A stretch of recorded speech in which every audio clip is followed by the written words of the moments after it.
Le char M4 Sherman est devenu le cheval de bataille des armées alliées au cours de la Seconde Guerre mondiale.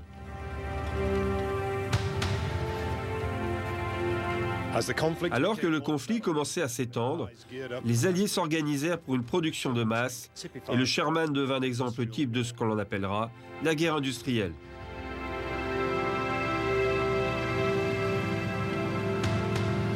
Fabriqué aux États-Unis, le M4 fut adopté par tous les Alliés comme le principal char moyen et fut engagé sur à peu près tous les théâtres d'opération du conflit.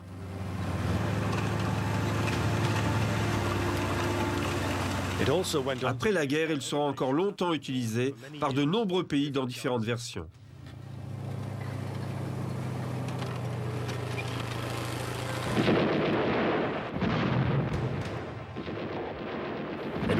Il était souvent sous-armé, certainement pas assez protégé et pas toujours bien employé. Mais il était toujours opérationnel, suffisamment bon pour exécuter la majorité des missions qui lui étaient assignées et disponible en nombre.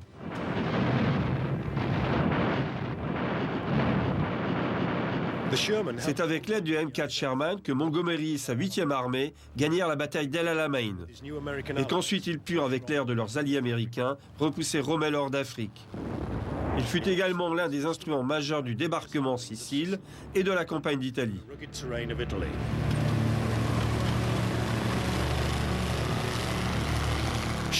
Le Sherman combattit aux côtés des T-34 soviétiques dans les steppes de Russie lors de certaines des plus grandes batailles de chars de l'histoire. Dès le débarquement de juin 1944, il combattit champ après champ dans les campagnes et les villes d'Europe du Nord, de la Normandie jusqu'à Berlin.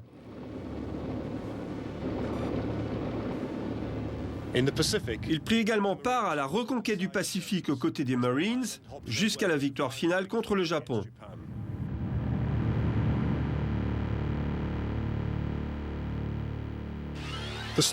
L'histoire du M4 Sherman concerne autant sa production de masse que sa conception et sa mise en œuvre. La douloureuse expérience de la bataille de France au début de la guerre montra les faiblesses alarmantes de l'arme blindée britannique concernant sa disponibilité, sa puissance de feu, ses capacités de projection. L'industrie anglaise n'était tout simplement pas en mesure de produire suffisamment de chars pour faire face à l'ennemi. Le signal d'alarme retentissant en Europe fut tout d'abord majoritairement ignoré aux États-Unis. L'armée britannique remporta de peu la victoire de la bataille d'Angleterre, sauvant sa souveraineté, et combattait maintenant pour sa sauvegarde, seule, face à l'écrasante puissance militaire du Troisième Reich. Contrairement à leur position actuelle sur la scène internationale, les États-Unis, à la fin des années 30, voyaient leur armée comme une force d'autodéfense, divisée et peu disposée à améliorer sa situation. Même en 1939, elle est encore équipée d'armes obsolètes et compte peu d'effectifs. Ceux-ci étaient estimés à 170 000 hommes, dont 42 000 stationnés outre-mer. La 7e brigade de cavalerie était la seule brigade entièrement mécanisée. Il existait un fort sentiment isolationniste, en souvenir de la guerre des tranchées, et selon lequel la guerre était le problème de l'Europe. Les Boys n'allaient pas être envoyés là-bas pour sortir les Européens du pétrin. Cette absence d'un besoin impératif d'armement affecta le développement du char. Basé sur l'expérience de la Grande Guerre, le rôle du char aux États-Unis était alors de faciliter l'avancée des fantassins lors d'une offensive, selon la doctrine d'emploi de l'époque édictée en 1920. Cela a débouché sur 2 catégories de chars, les chars légers et les chars moyens, respectivement limités à 5 et 15 tonnes. Les restrictions budgétaires des années 20 empêchèrent de nombreux développements, et la seule production lancée fut celle du char T1, qui fut renommé char M1 au printemps 1928. La conception et la construction de ce char fut entreprise par l'US Army dans sa propre usine, le Rock Island Arsenal. Et pour les 2 commandes initiales de 20 et 30 exemplaires, l'usine de Rock Island était parfaitement adaptée.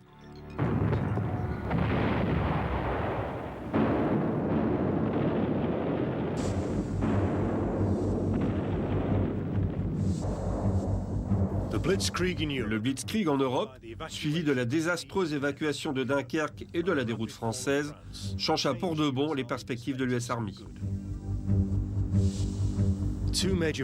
Deux faits majeurs donnèrent un coup de fouet au développement du Sherman. Le besoin britannique de blindés pour poursuivre la guerre et la nécessité absolue pour les Américains de se doter d'un armement convenable après avoir compris qu'ils ne pouvaient pas rester neutres. Les chaînes de production de Rock Island ne pourraient pas faire face à une telle demande. Il fut donc envisagé de sous-traiter la construction à des entreprises habituées aux engins lourds et à la production de masse, capables d'assembler des éléments de manière rapide et efficace. L'Amérique se tourna vers ses meilleurs constructeurs de l'industrie automobile et des transports ferroviaires. Après avoir été consulté dans l'urgence en juin 1940, Katie Keeler de Chrysler Corporation donne son accord de principe pour travailler pour l'armée américaine et reçoit une commande de 1000 chars M2A1 à livrer jusqu'en août 1942. Pour aider à la production, le nouvel arsenal de Détroit fut rapidement achevé et lança ses chaînes de montage en septembre 1941.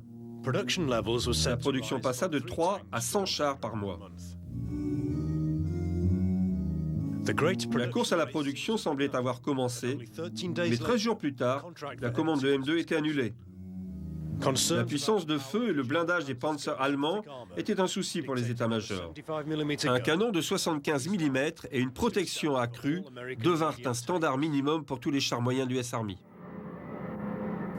Une difficulté majeure pour la production d'un char répondant à ces caractéristiques était qu'aucune tourelle tournant sur 360 degrés et capable d'accueillir un canon aussi puissant que le 75 mm n'avait encore été mise au point aux États-Unis.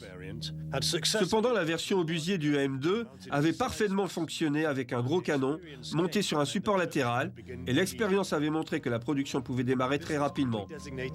Il fut appelé M3. C'est ainsi que le contrat signé avec Chrysler pour la production de 1000 véhicules avait été annulé presque aussitôt et remplacé par un nouveau contrat d'un nombre équivalent de M3.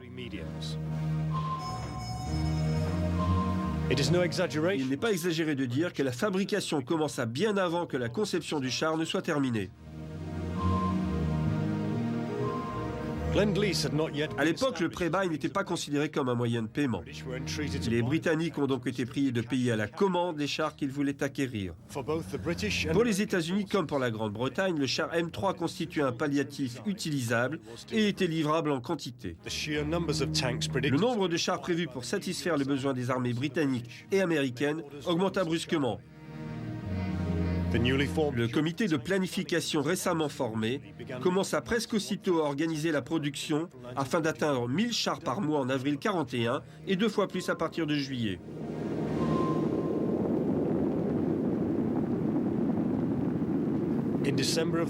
En décembre de cette même année, l'attaque surprise des Japonais à Pearl Harbor jeta les Américains dans le conflit.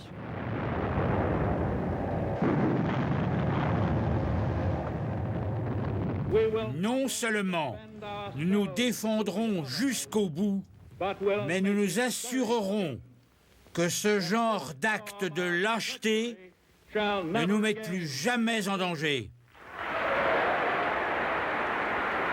Le pré-buy fut enfin mis en place. Churchill et Beaverbrook rencontrèrent Roosevelt et décidèrent d'un rythme de production des chars moyens de 25 000 exemplaires en 1942 et 45 000 en 1943. En attendant, 4 géants de l'industrie américaine commencèrent à produire le char M3, appelé Lee par les Américains et Grant par les Britanniques. En août 1942, les principales entreprises impliquées dans ce programme, Pullman Standard Car, Detroit Tank Arsenal, Press Steel Car et The American Locomotive, avaient construit plus de 5000 chars M3 à destination des forces américaines et britanniques.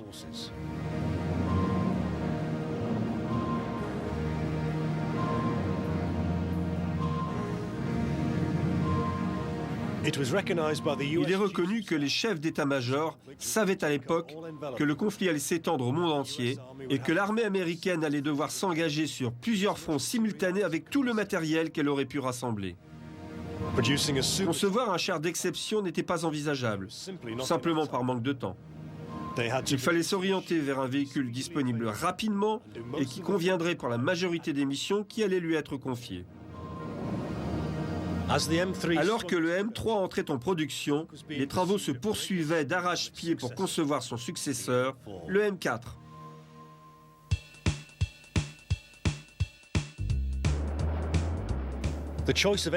Le choix du moteur était vital pour cet engin. Il devait être puissant et fiable, mais surtout, il devait être disponible à temps. L'US Air Force, l'US Navy et l'industrie automobile avaient développé plusieurs motorisations pour les avions, bateaux et camions. Ils pouvaient être rattachés à la conception d'un nouveau moteur et du fait qu'aucune innovation majeure était nécessaire, il serait possible de les construire en grand nombre. Ces moteurs déterminèrent l'aspect du char, donnant au M4 une silhouette très haute, surtout avec les moteurs en étoile à refroidissement par Air Ride Cyclone et Continental. Basé sur le châssis du M3, il utilisait les mêmes suspensions, transmissions et chenilles, la plus grosse différence venant de la tourelle. Elle était moulée d'une seule pièce et le toit de la caisse était suffisamment solide pour la supporter avec son lourd canon de 75 mm.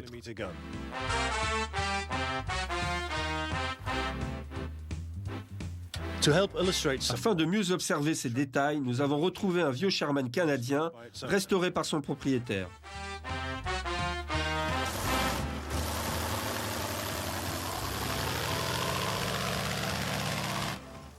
L'énorme compartiment moteur devant s'accommoder des différentes motorisations ressemblait à une caverne et donnait au char sa silhouette très haute. Une hauteur assez intimidante pour la tête très exposée d'un chef de char. La caisse est faite d'une seule pièce, boulonnée à l'une des différentes protections frontales de transmission utilisées pour le Sherman. Derrière le glacis s'asseyait le pilote et le mitrailleur. L'épaisseur du blindage à cet endroit est ce qui les protégeait contre les obus allemands de 75, voire de 88 mm.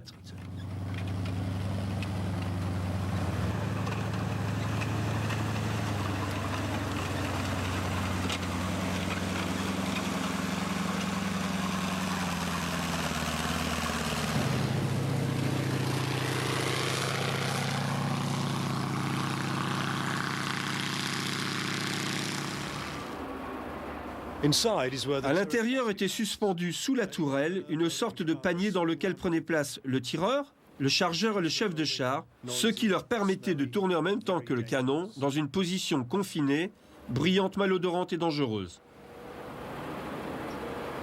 Avec un moteur facilement inflammable derrière vous, entouré de rangées de vos propres munitions et avec seulement 5 cm d'acier pour vous protéger des obus perforants de l'ennemi, il est facile de se trouver très mal et pas vraiment rassuré. Surtout quand vous savez que l'ennemi a des canons d'un calibre supérieur et qu'il vous a déjà probablement en ligne de mire.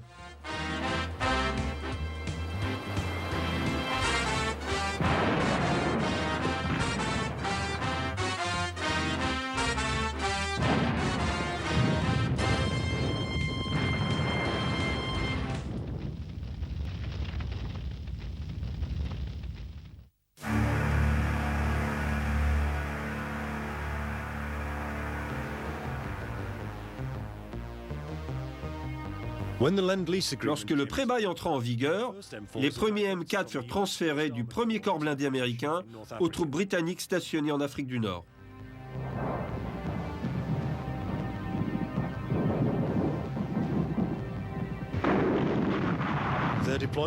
Leur engagement à El Alamein aux côtés des Grants de la 8e armée, où il prit d'abord le surnom de Swallow, permit aux Britanniques de gagner leur première bataille de la guerre et stoppa l'avance de l'Axe.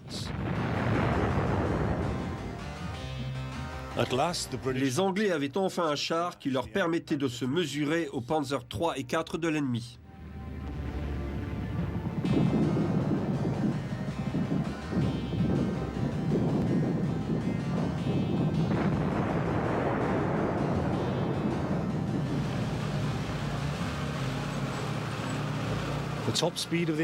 La vitesse maximale de M4, environ 42 km/h, était très appréciée des équipages britanniques, de même que la vitesse de rotation de la tourelle motorisée par Bendix, ce qui donna aux équipages un net avantage lors des combats de chars.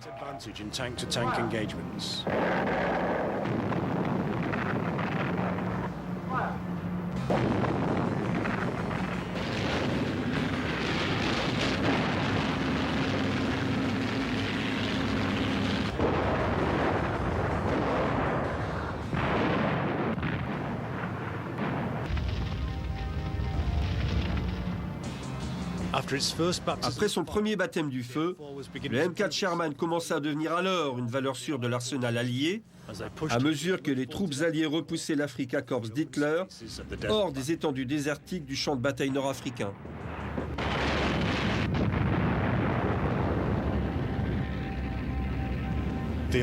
L'arsenal de la démocratie augmenta la production des M4 dans les différentes usines américaines. Elles construisirent plus de 50 000 chars M4 entre décembre 1940 et juillet 1945. Au plus fort de la production, un Sherman était produit toutes les 30 minutes pour satisfaire les besoins des armées alliées à mesure qu'elles s'engageaient dans la guerre sur de multiples fronts autour du monde. L'industrie motoriste américaine bascula de la production civile nationale à la construction de matériel militaire, employant un grand nombre de femmes, tandis que de plus en plus d'hommes étaient envoyés outre-mer pour combattre dans les chars qui sortaient des chaînes de montage. Les chars M4 sortaient d'usines toujours peints dans la couleur vert olive de l'armée américaine, car on ne savait pas à l'avance sur quel théâtre d'opération ils allaient être déployés. Dès qu'ils arrivaient sur place, la nécessité et un instinct de survie bien naturel entraînaient l'application d'une peinture plus adaptée au terrain. En Afrique du Nord, certaines unités utilisaient des larges bandes noires pour briser la silhouette du char. D'autres préféraient des bandes de couleur ocre ou sable. Ces bandes de couleur avaient tendance à se ternir sous l'effet du soleil du désert et de la poussière. En Tunisie et plus tard en Italie, où les Sherman eurent à opérer dans des vergers, des champs d'oliviers ou dans des zones rocheuses, des schémas de camouflage plus recherchés furent utilisés. Cela aida à camoufler l'imposante silhouette du Sherman lorsque les troupes montaient à l'assaut des positions ennemies. Durant les hivers où la neige tombait en abondance sur l'Europe, les équipages américains et britanniques repeignirent dans l'urgence leurs Sherman avec une peinture lavable blanche pour les soustraire à la vue des canons anti-chars allemands.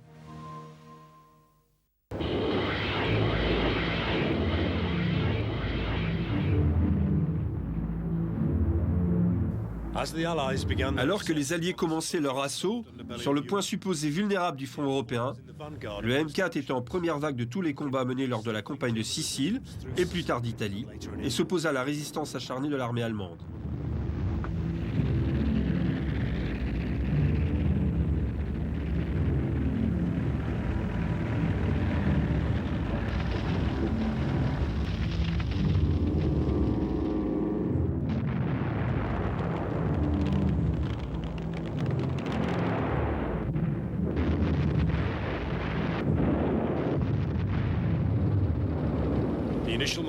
L'élan initial de la campagne laissa place à un enlisement désespéré à mesure que les Alliés poursuivaient péniblement leur avancée, vallée par vallée, contre une défense bien verrouillée des forces de l'Axe.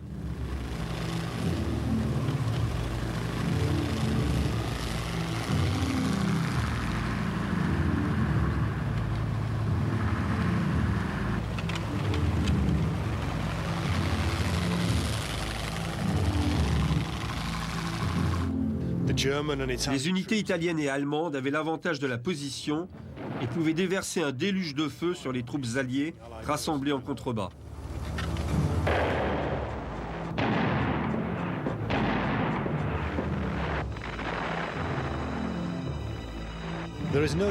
Il ne fait aucun doute que le M4 était insuffisamment blindé. 5 à 7 cm de blindage ne pouvaient pas arrêter un obus allemand de 75 mm, même à une distance de 2000 mètres. Cela conduisit souvent les chars de tête à se faire hacher en quelques minutes par un canon anti-char de 75 mm ou par un char Tigre et son canon de 88 mm avant même qu'il ne soit repéré.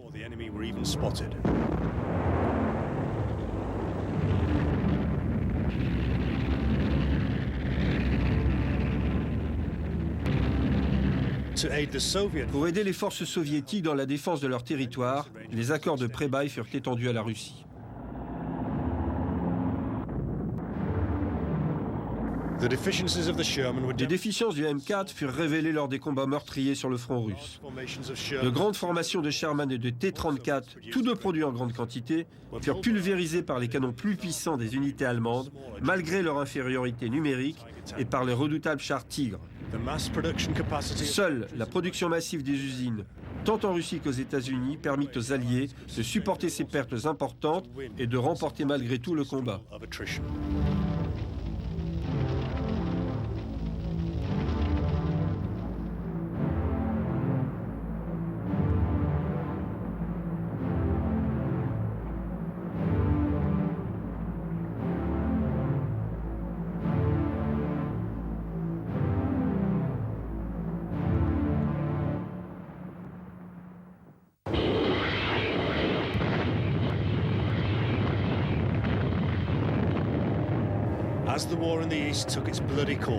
Alors que la guerre à l'Est continuait sa course sanglante, un autre front fut attaqué le 6 juin 1944 avec le débarquement de milliers d'hommes et de machines sur les plages de Normandie.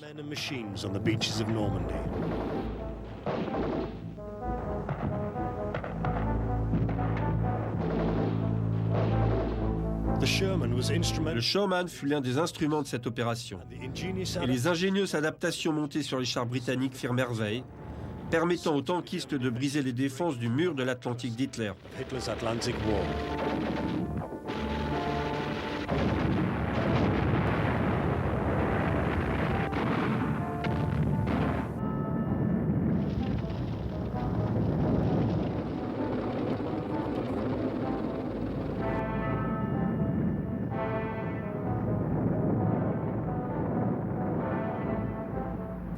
De plus en plus de blindés furent acheminés sur place lorsque les ports Mulberry furent mis en place.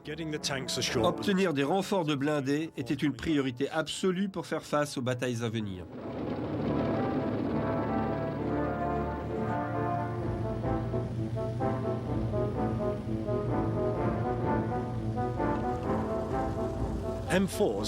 Les Sherman furent spécialement rendus étanches de multiples façons pour assurer leur débarquement lorsque les engins spécialisés ne pouvaient pas s'approcher assez près des côtes.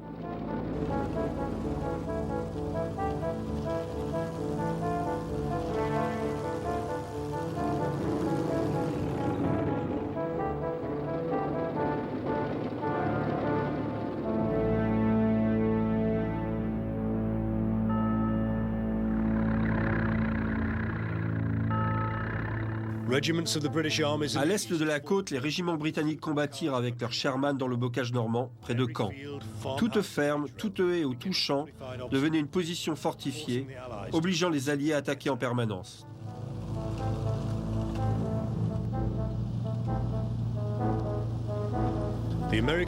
À l'ouest, les forces américaines rencontrèrent des difficultés similaires à travers l'impénétrable cloisonnement de la campagne normande.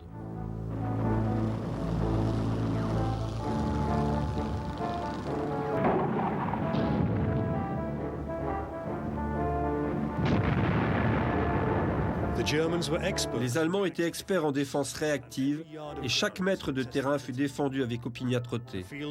Les champs étaient sous le feu des tirs croisés meurtriers des mitrailleuses.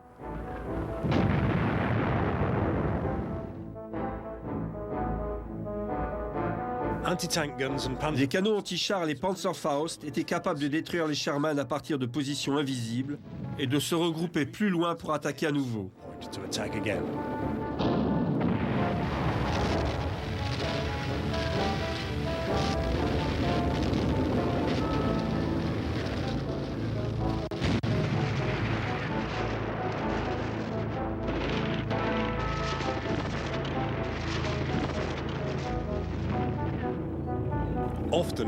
Souvent, un seul char allemand lourdement blindé et bien camouflé pouvait détruire plusieurs Sherman en quelques minutes, du fait que les tankistes alliés étaient coincés sur des chemins étroits, incapables de manœuvrer. La seule parade consistait à rebrousser chemin et à demander un pilonnage de l'artillerie ou de l'aviation, voire dans certains cas des gros canons de la marine, si la position se trouvait assez près des côtes.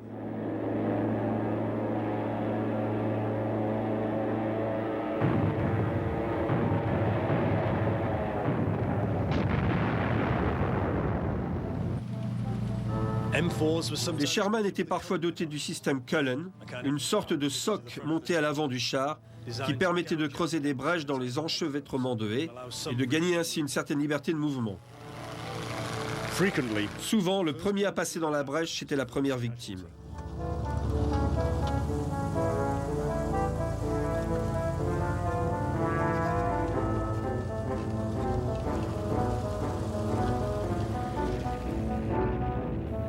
Les blindés étaient utilisés en peloton de 4 ou 5 chars qui, par nécessité, travaillaient étroitement avec l'infanterie et les autres armes.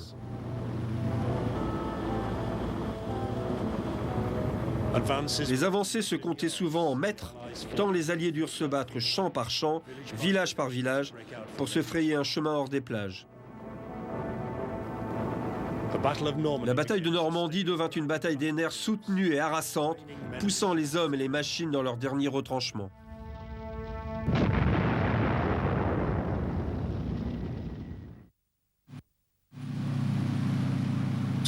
Afin de mieux illustrer notre propos sur le M4 Sherman, nous avons reçu l'aide de groupes de reconstitution et d'un vieux Sherman canadien restauré depuis la dernière guerre.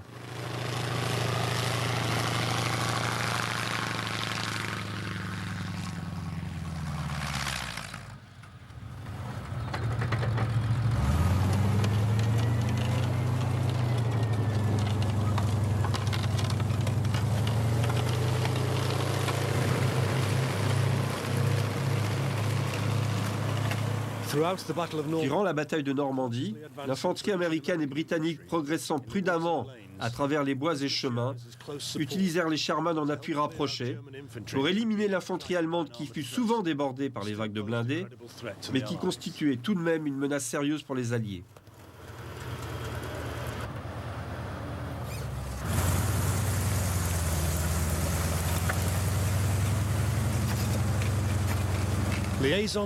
Au début, la liaison entre les pelotons blindés et l'infanterie était limitée, la communication se bornant à taper sur la caisse du Sherman avec une pelle et à crier au chef de char par-dessus le bruit des machines et des armes.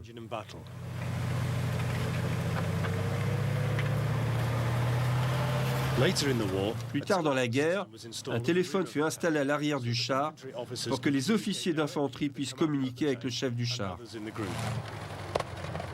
Même à l'intérieur bruyant du char, les équipages de Sherman ont souvent entendu le claquement des balles de mitrailleuse contre le blindage et les cris des fantassins tombant sous les coups meurtriers d'un poste de tir allemand.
L'urgence de la demande en Sherman était telle que des modifications furent effectuées dès la sortie des premiers M4 des chaînes de production. Cette pratique de l'adaptation constante à la nécessité transforme la classification des différentes versions de l'engin en un véritable casse-tête pour les historiens.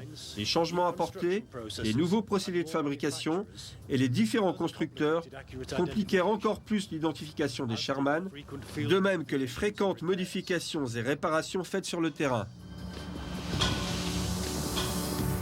La fabrication de la caisse se divise en deux catégories. Plusieurs plaques d'acier soudées ensemble, comme ici sur le M4A2, ou une caisse moulée d'une seule pièce, visible ici sur le M4A1. Elle était censée offrir une meilleure protection du fait de son inclinaison et de sa courbure, mais elle ne put être produite en grande quantité. Les hauts et bas de caisse étaient reliés à l'avant par différentes protections frontales de transmission, toutes issues du M3, mais modifiées à différents moments selon les améliorations des constructeurs et les conditions de production. Les modèles tels que les M4, M4A1, M4A2 et M4A4 avaient de nombreux composants en commun, tels que les galets de roulement, les bogies, et assez souvent ils étaient mélangés à l'assemblage, ainsi que sur le terrain, car la nécessité du combat prenait le pas sur toute organisation du plan de production. Les M4 et M4-1 utilisaient des moteurs d'avion, comme le 9 cylindres en étoile Wright Cyclone ou Continental, identiques à ceux des chasseurs ou bombardiers. Un autre concept similaire, le M4A2, était équipé de moteurs diesel General Motors jumelés et qui n'étaient pas très populaires au sein du US Army, qui préféraient l'essence, mais qui rencontrèrent plus de succès avec les marines dans le Pacifique, car le reste de leur matériel fonctionnait au diesel. Beaucoup furent également utilisés par les Britanniques et les armées du Commonwealth. Le V8 de 500 chevaux construit par Ford était à l'origine destiné à l'aviation, mais il fut détourné pour équiper les chars. Ce moteur était très facile à entretenir et fut très populaire parmi les troupes, car il faisait du M4A3 un char très rapide. Les moteurs en étoile étant de plus en plus demandés par l'Air Force, la ressource vint à manquer pour les chars. C'est ainsi que Chrysler coupla 5 de ses moteurs 6 cylindres à essence à un arbre de transmission commun pour donner le Chrysler Multibank. Cela donna une variante puissante, mais qui nécessitait une maintenance intensive, le M4A4, qui ne fut guère populaire auprès de l'US Army. Elle fut donc envoyée en Europe pour équiper les Britanniques.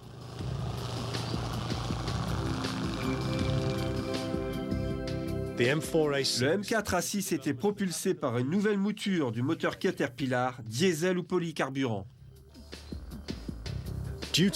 À cause des quantités et du nombre de fabricants impliqués, l'origine des différentes versions du M4 Sherman tient plus à des problèmes de disponibilité de pièces ou de moteurs qu'à de réels changements ou améliorations. Alors que la caisse des Sherman était réputée pour sa finesse, environ 5 cm, les équipages prirent vite l'habitude de rajouter des plaques de blindage pour renforcer les parties vitales, parfois assez ouvertement, et bien que cela pût susciter la critique des officiers supérieurs. La caisse la plus résistante des Sherman fut celle des M4A4.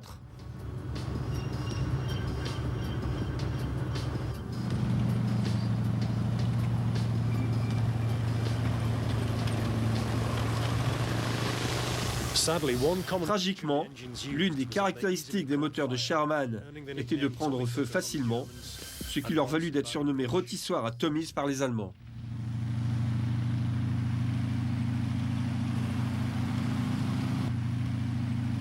La nervosité des équipages est compréhensible, car ils savaient que le prochain coup porté par cet ennemi invisible pénétrerait le blindage et que l'obus perforant les tuerait ou les mutilerait, de même qu'il pouvait faire exploser les munitions, les condamnant tous à une mort horrible.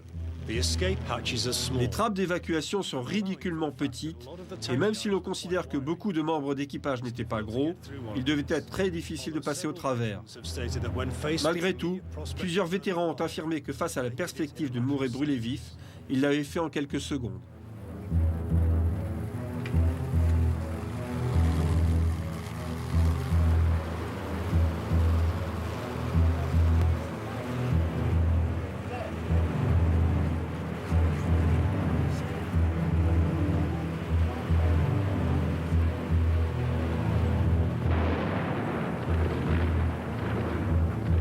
Le sentiment de vulnérabilité causé par le faible blindage était aggravé par la relative faiblesse du canon de 75 mm, qui, malgré son accueil initialement enthousiaste comme étant une amélioration par rapport au canon de 2 livres britannique, nécessitait de s'approcher à une distance suicidaire pour venir à bout des nouveaux blindés allemands. Un ratio constant de 15 victoires pour 1 fut maintenu par les Tigres allemands face aux Sherman tout au long du conflit.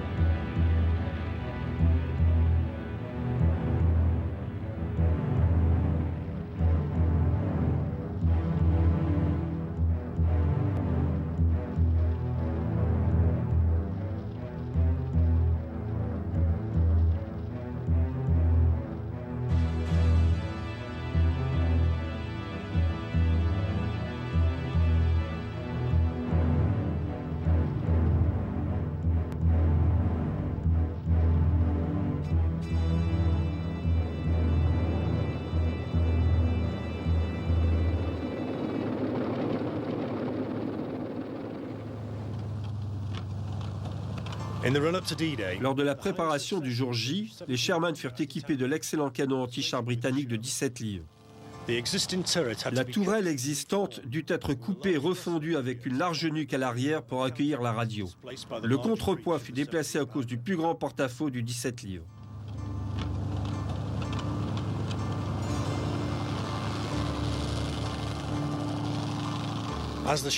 Comme les obus étaient aussi plus longs, l'espace alloué aux mitrailleurs fut réduit au profit des munitions.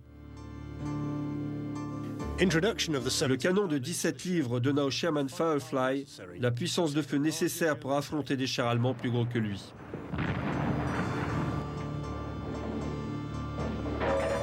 Mais le canon ne put être produit en quantité suffisante assez rapidement, et sur un peloton de 5 chars, un seul était équipé de ce canon. Il était typiquement utilisé pour détruire les positions des canons anti-chars ou les gros chars allemands, après un contact initial où les Sherman de tête avaient été détruits et ainsi révélé la position de l'ennemi. Une unité britannique accomplit une action de ce type près de Saint-Aignan au nord de Falaise. Après une progression de nuit mouvementée, l'unité se mit à couvert dans un verger voisin. Une petite formation de 3 tigres fut repérée, faisant mouvement dans le secteur de surveillance. Immédiatement, un équipage de Firefly reçut l'ordre d'engager le dernier char de la formation.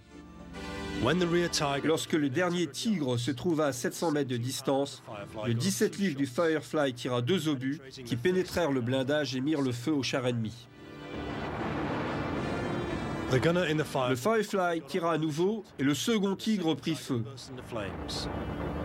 Le premier tigre cherchait à se mettre à couvert lorsqu'il fut touché par 2 obus du Firefly et se mit également à brûler.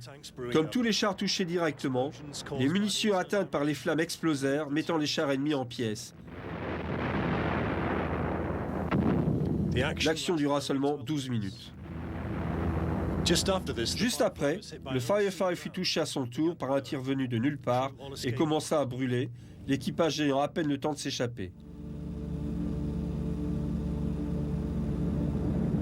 Ce n'est que plus tard, pendant la campagne de Normandie, qu'il fut attesté que le tigre de tête était celui de Michael Wittmann, l'as du tigre. Une légende prenait fin.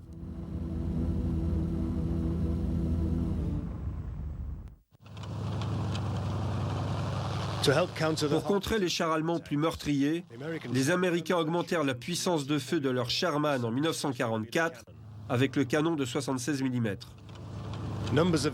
La production augmenta au fur et à mesure que la guerre se poursuivait.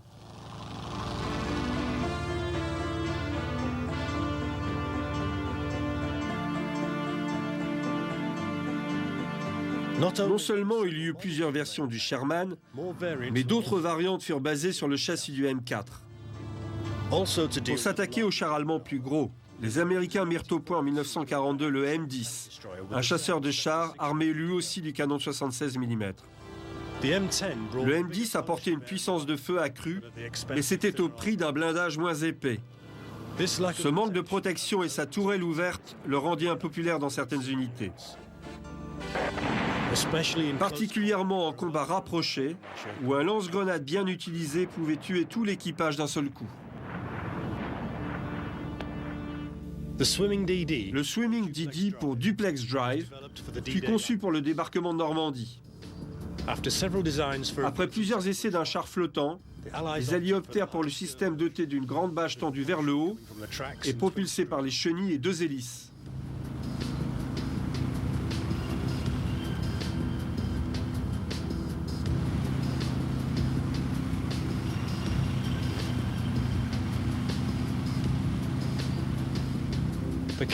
Cette bâche de bois et de coton lui donnant sa flottabilité était très peu solide. Et bien que beaucoup réussirent à débarquer de leurs barges et furent efficaces contre les positions allemandes, ceux qui furent lancés sur une mer agitée ou trop loin de la côte furent rapidement submergés et coulèrent comme des pierres.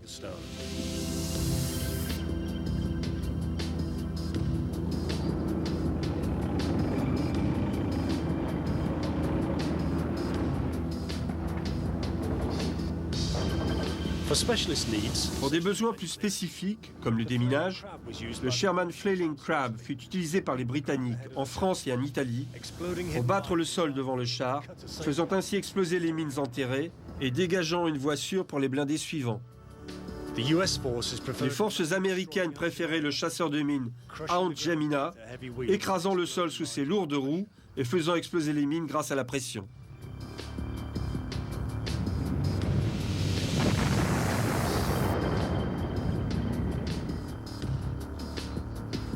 Le châssis du Sherman fut adapté pour le canon de l'obusier de 105 mm américain. Il apparut également sous la forme d'un automoteur nommé le prêtre, en référence à la position élevée de la mitrailleuse.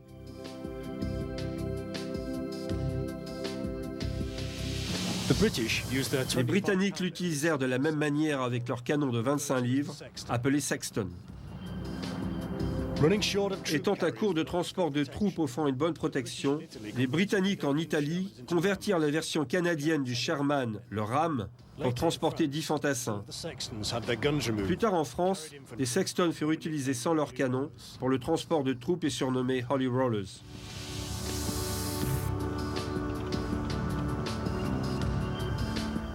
Les Britanniques adaptèrent à nouveau le châssis du M4 et réalisèrent le Beach Armored Recovery Vehicle, destiné à secourir et dépanner les véhicules enlisés ou endommagés lors du débarquement de Normandie.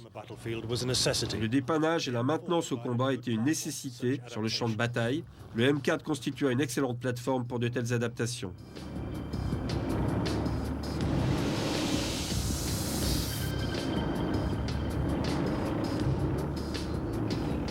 Plus loin des premières lignes, des camions non blindés tels que le Scamel, le Diamond Sea et le War de la France furent également employés pour dépanner ou remorquer les Sherman vers des ateliers de campagne pour y être réparés. Des tourelles, des blocs moteurs, des châssis pouvaient être interchangés, soit directement sur le terrain, soit dans les usines aux États-Unis. Bulldozers, lance-roquettes, canons d'assaut, ponts mobiles, obusiers et bien d'autres furent produits par les Alliés. D'autres M4 furent adaptés à un rôle plus sinistre, tel que le lance-flammes, conçu pour éliminer un ennemi de plus en plus désespéré, à la fois en Europe et dans le Pacifique.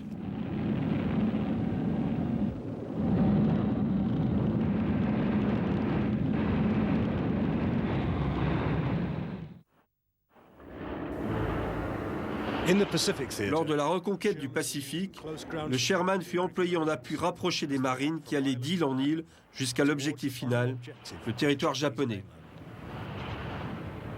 Les Sherman furent étanchéifiés et équipés de prises d'air et d'un équipement rehaussé, de façon à préserver le moteur lors des opérations amphibies entre la barge de débarquement et la côte. Souvent, ils montèrent à l'assaut sans avoir le temps de retirer les prises d'air. Les plages meubles et les jungles marécageuses étaient la cause d'enlisement et le montage d'extensions sur les chenilles, en augmentant leur largeur, fit regagner au M4 un peu de traction. Les Japonais possédaient quelques chars de toutes tailles et puissances. Ceux qui faisaient leur apparition sur le terrain furent rapidement traités par les Sherman.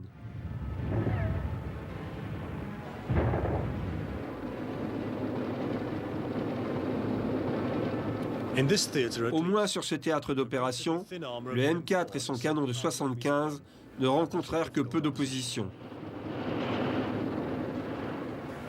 Au moins sur ce terrain, le char put remplir le rôle pour lequel il avait été conçu à la fin des années 30, à savoir l'appui des troupes d'infanterie, et les marines en firent bon usage. Les Japonais défendirent ces îles avec une ténacité fanatique. À maintes reprises, ils furent en mesure d'attaquer les marines à partir de positions bien camouflées et protégées, à la mitrailleuse et au mortier. L'épaisse jungle était un parfait terrain d'embuscade pour harceler les troupes à mesure qu'elles s'enfonçaient à l'intérieur des terres.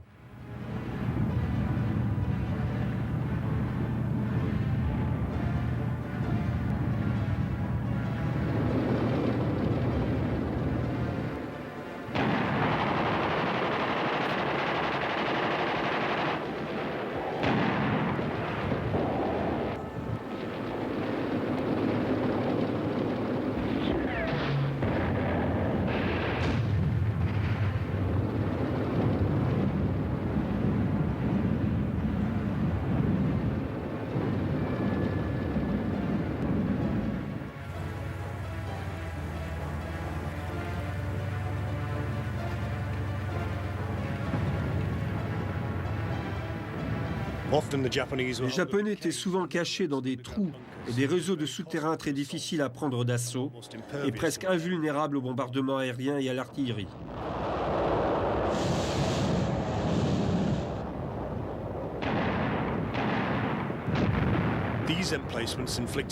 De ces positions, ils infligèrent de sérieuses pertes aux marines et leur défense suicidaire a aguerri rapidement les marines au combat.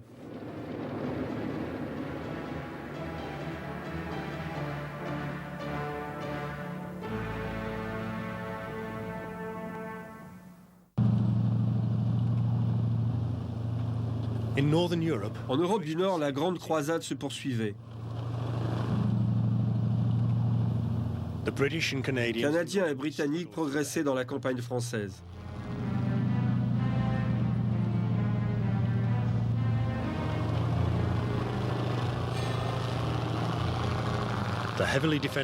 Dans la ville de Caen, très bien défendue, les Britanniques et les Allemands perdirent beaucoup de chars dans une épuisante guerre d'usure.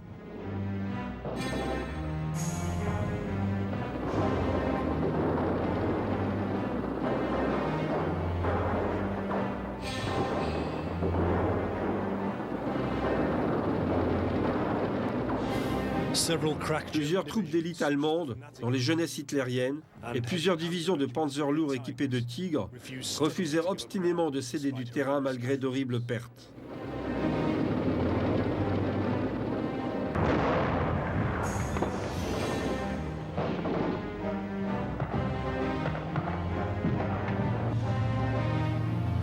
Plus à l'ouest, la 3e armée du général Patton avançait rapidement et commençait à libérer la péninsule du Cotentin avec la ville de Cherbourg et une partie de la Bretagne.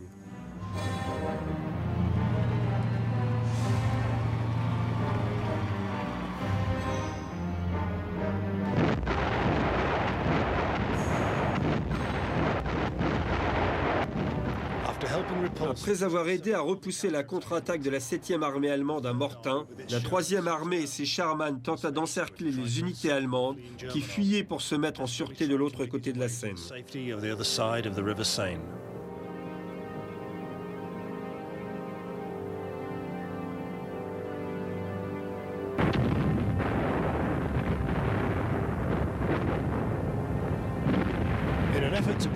En essayant de percer le goulot d'étranglement de Caen pour descendre au sud, les Britanniques enchaînèrent une série de combats où ils firent un large usage des Sherman, aussi bien que des Cromwell et Churchill, de fabrication britannique.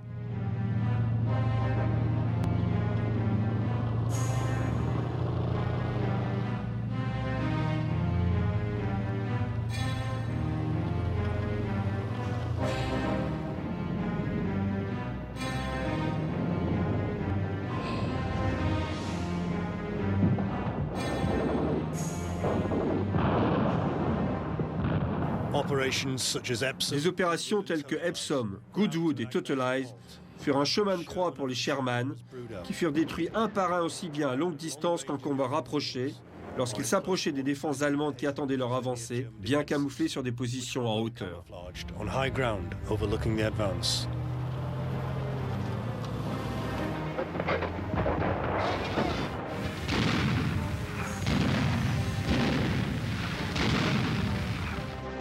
Encore une fois, il constituait une proie facile pour la puissance de feu et la portée accrue des canons des chars de plusieurs Panzerdivision.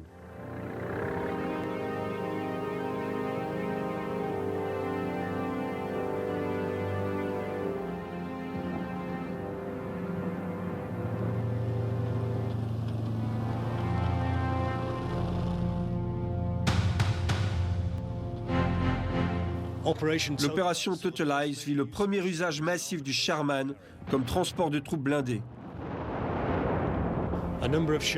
Sur un certain nombre de sextons et de prêtres, l'armement principal fut retiré afin de pouvoir transporter les fantassins accompagnant les pelotons blindés. Ils se révélèrent très efficaces pour protéger les troupes embarquées, qui les surnommèrent Holy Rollers ou Unfrog Priests.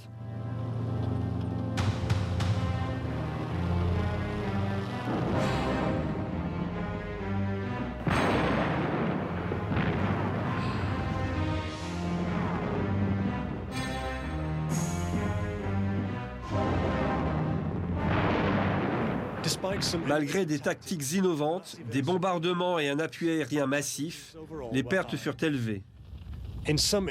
Dans certains cas, les combats ne duraient que quelques minutes, laissant les Sherman à l'abandon, une fumée noirâtre s'échappant des trappes ouvertes à la hâte.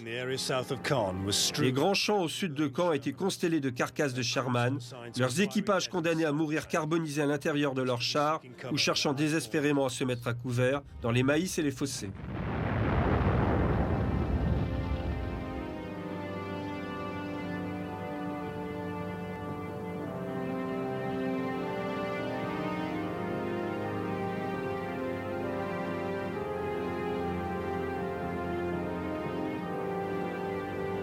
Le nombre disponible de Sherman était tel qu'un équipage de retour du front pouvait espérer repartir au combat dans un autre Sherman quelques jours plus tard.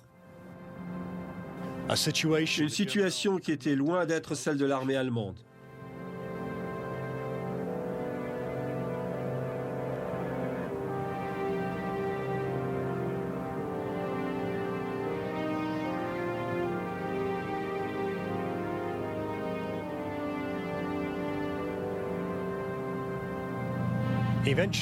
En fin de compte, les poches de falaises et de champs bois furent verrouillées.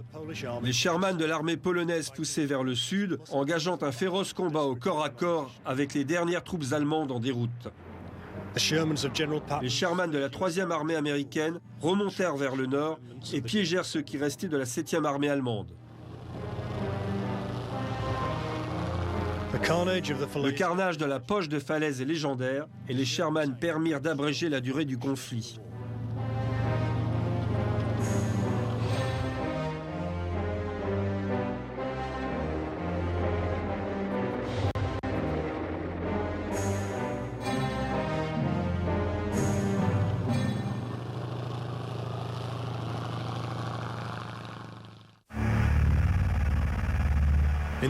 Les marines reprirent les îles du Pacifique et se rapprochèrent des côtes japonaises, installant des aérodromes de plus en plus grands pour pouvoir lancer les B-29 et bombarder le Japon. Les Sherman étaient presque toujours débarqués après la première vague d'assaut pour aider à la progression à l'intérieur des terres et engager le combat. Plus les îles prises d'assaut devenaient grandes comme Saipan, plus les batailles devenaient longues. Et très vite, les Sherman furent déployés en plus grand nombre.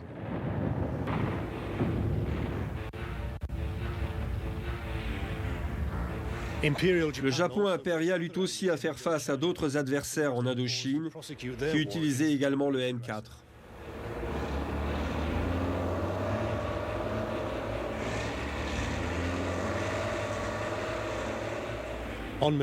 À Manille, les pelotons de Sherman furent déployés pour nettoyer la capitale des défenseurs japonais, engageant même le combat contre les soldats retranchés dans le stade.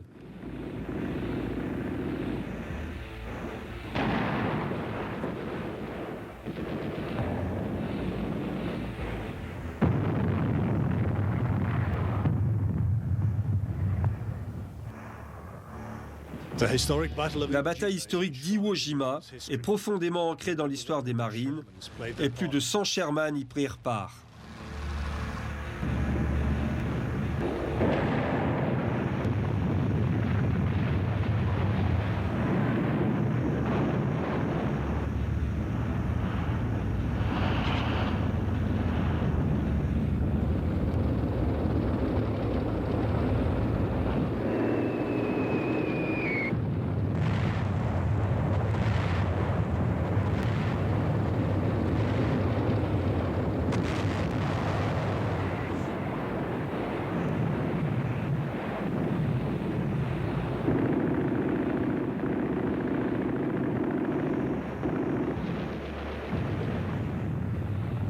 À cette occasion, le M4 fut utilisé avec grand succès comme lance-flamme, projetant d'un jet mortel à haute pression un liquide inflammable dans les ouvertures des bunkers.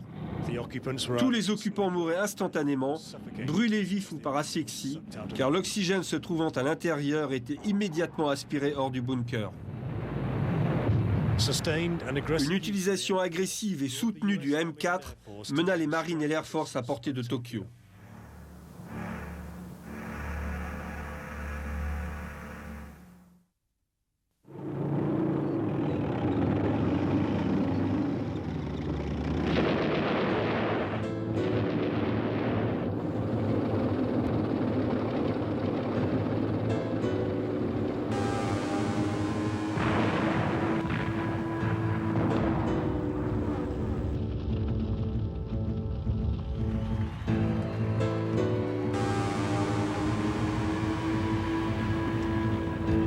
Après la libération de Paris, les Alliés commencèrent un long périple à travers l'Europe du Nord jusqu'au cœur de l'Allemagne nazie à Berlin.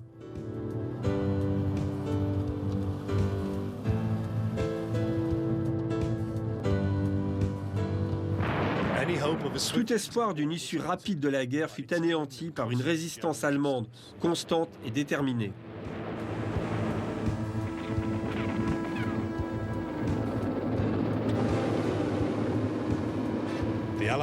Les Alliés progressaient avec leur M4, rivière par rivière, ville par ville, pays par pays, et saison après saison.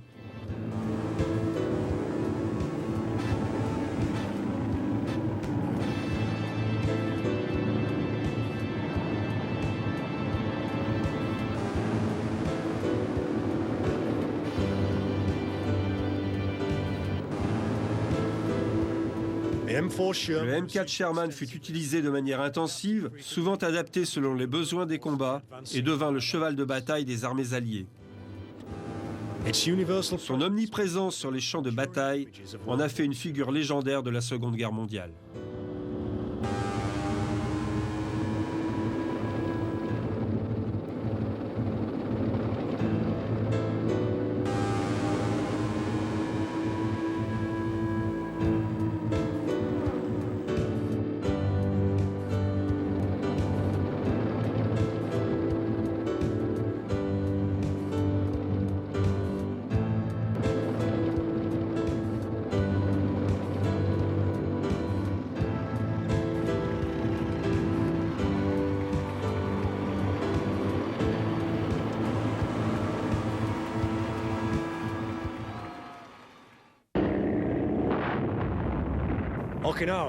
Okinawa fut le dernier bastion de l'armée impériale avant le territoire japonais.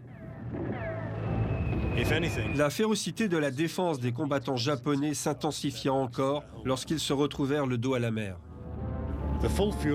Les Américains lancèrent de furieux assauts avec tous leurs M4, chasseurs de chars et canons anti-chars. Le combat fut des plus rudes. Les Américains, rendus prudents par le fanatisme de leurs ennemis, ne prenaient plus de risques. Ils n'avançaient que lorsque la défense japonaise se faisait peu à peu plus fragile face à leur écrasante supériorité militaire.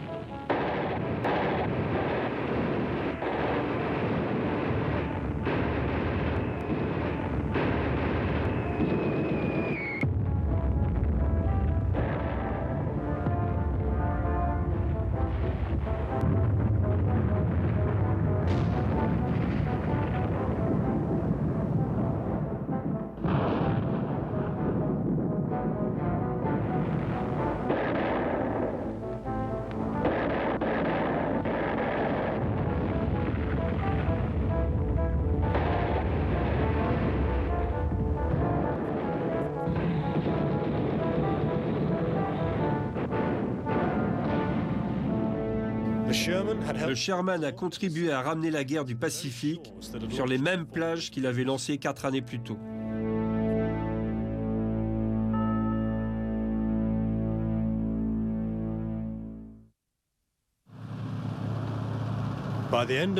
À la fin du conflit, l'effort de guerre allié avait produit 50 000 chars Sherman dans différentes versions.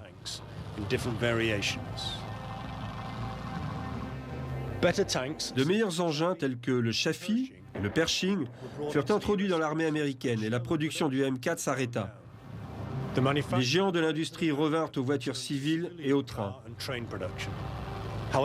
Néanmoins, l'histoire du M4 ne s'arrête pas à la cessation des hostilités en 1945.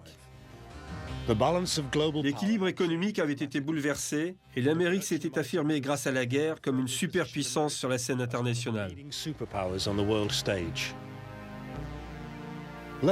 D'autres nations manquaient de ressources pour équiper elles-mêmes leurs armées. Et le M4, ayant satisfait aux exigences d'utilisation d'un char moyen, prouvé sa fiabilité, son adaptabilité, fut racheté dans les stocks de surplus de l'armée américaine. Il devint pour de nombreuses années le char d'armée de pays aussi divers et éloignés que le Canada, les Philippines et l'Inde. La guerre de Corée en 1953 fut l'occasion de revoir un engin familier, modifié et adapté, mais toujours un Sherman.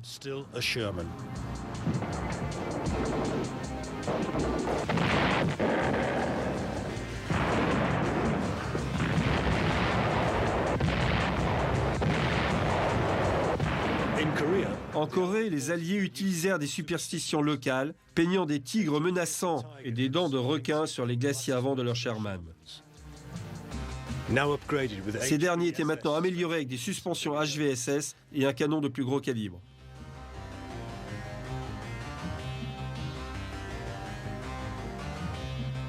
L'État naissant d'Israël en acquit plusieurs pour sa première guerre d'indépendance et en a restauré bien plus pour la guerre des 6 jours et celle du Kippour.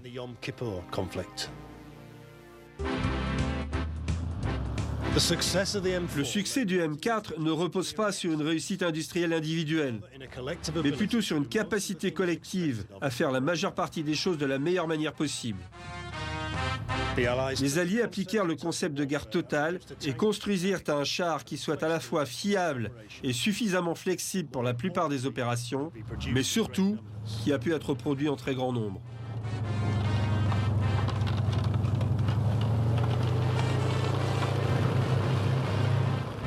L'arsenal de la démocratie a produit en masse une arme capable d'affronter la menace de son temps.